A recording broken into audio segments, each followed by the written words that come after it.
आज के मेरे व्लॉग का मौजू टॉक्सिक पेरेंट है, यानी कि जहरीले वालदैन भी होते हैं, जहरीले बच्चे भी होते हैं। बहरहाल ये एक बहुत लंबा चौड़ा टॉपिक है। मैं आज आपसे ये चीज़ डिस्कस करने जा रहा हूँ कि कभी भी अपने बच्चों पर अपनी मर्ज़ी मुसल्लत ना करें। आपके बच्चे आपका असासा ज़रूर हैं, लेकिन वो भी इंसान हैं। अगर आप डॉक्टर बने हैं तो ये ज़रूरी नहीं कि आपके बच्चे का भी माइंड उसी तरफ जाए और आप ज़बरदस्ती उसको डॉक्टर बनाएं। या कुछ और आपने काम किया हुआ है, आप की दुकान है, आप समझते हैं कि यार ये मैं बूढ़ा हो जाऊंगा तो मेरी दुकान कौन चलाएगा। अपने बेटे को ज़बरदस्ती आप उस दुकान पे बिठा देते हैं, उसकी तालीम छुड़वा देते हैं और फिर वो आप एक के नक्शे कदम पर चलने की कोशिश करता है, लेकिन वो चल नहीं सकता। होता ये है कि जब आप इस तरह की मर्जियाँ मुसल्लत करते हैं तो बच्चे आपके बागी हो जाते हैं। मैं इसकी मिसाल इस तरह दूंगा कि अगर कोई बच्चा तालीम हासिल कर रहा है तो तालीम के दौरान आप उसको कहते हैं बस तुमने इस टाइम से लेकर इस टाइम तक अपनी तालीम मुकम्मल करनी है, यानी कि तुम्हारा कल पेपर है, तुमने सारा दिन पढ़ना है। अब लाजमी बात है वो बच्चा किताब लेके बैठा रहेगा, लेकिन उसका ध्यान तो किताब की तरफ नहीं होगा। और फिर वो क्या करेगा, वो जब थोड़ा सा रिलैक्स होने के लिए कुछ ना कुछ करने की कोशिश करेगा, वो कुछ और काम करेगा, कोई पेंटिंग बनानी शुरू कर देगा, तो आप उस पर भरम हो जाएंगे और फिर उसको आप लान तान करेंगे, उसको कहेंगे तुमने सुबह पेपर देना है, तुम पढ़ ही नहीं रहे, ये है वो है। तो फिर वो क्या करता है कि जब अगले दिन वो अब पेपर के सामने बैठता है, पेपर देना शुरू करता है, तो उसके ज़हन में कुछ नहीं होता। वो बिल्कुल उसका ज़हन किसी और तरफ होता है, उसका ज़हन माऊफ हो जाता है।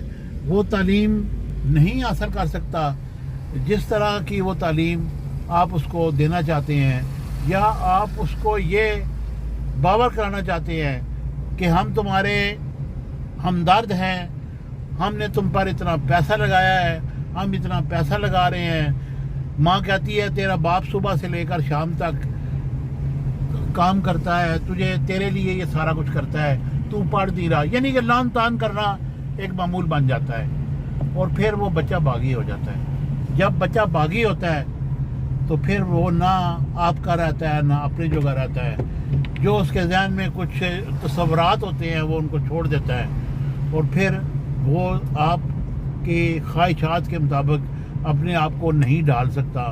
वो आपको छोड़ देता है, या वो बागी हो जाता है, या वो घर से भाग जाता है। ये सारी चीज़ें मैं इसलिए डिस्कस कर रहा हूँ कि अक्सर हमारे माशरे में, हमारे इर्द गिर्द ये सारा माहौल देखने को मिलता है। इसलिए कभी भी अपनी मर्ज़ी बच्चों पर मुसल्लत ना करें, आप उन पर नज़र ज़रूर रखें। और एक चीज़ और भी जो जिसका मैं आता करना चाहता हूँ, बाज़ वालिदैन नोट कमाने के चक्कर में इस तरह होते हैं कि वो बच्चे पे ध्यान ही नहीं देते, ना उनको पिक ड्रॉप देते हैं। सुबह जनाब अली बच्चा जाता है 8 बजे, वो 2-3 बजे आता है, फिर वो दोस्तों के साथ चला जाता है, वो कहीं लफंडर हो जाता है, आप उसको ध्यान नहीं देते। आप सुबह जाते हैं, जब रात को आप वापस आते हैं घर अपनी दुकान से या अपने ऑफिस से, बच्चे से आपकी मुलाकात नहीं होती।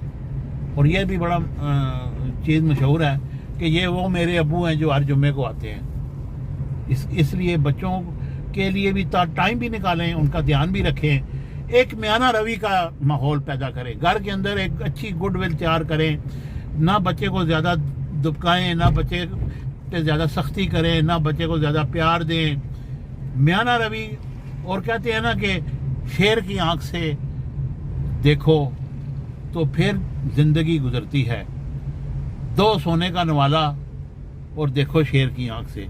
ये बुज़ुर्गों से हमने भी सुना है और आपको भी बता रहा हूँ। इसलिए टॉक्सिक पेरेंट ऐसे पेरेंट हैं जो वाकई बच्चों के लिए अच्छा माहौल पैदा नहीं करते।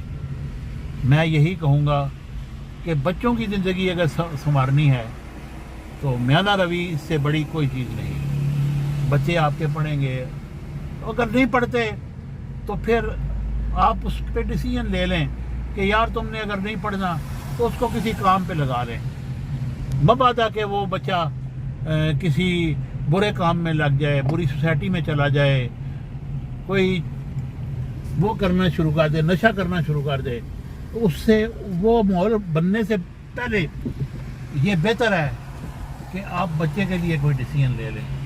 مجھے امید ہے کہ میری یہ ویڈیو آپ کو پسند آئے گی، اور ہمیشہ کی طرح میرے ساتھ رہیے گا اور چینل کو لائک، شیئر اور سبسکرائب کیجیے گا۔ Thank you very much.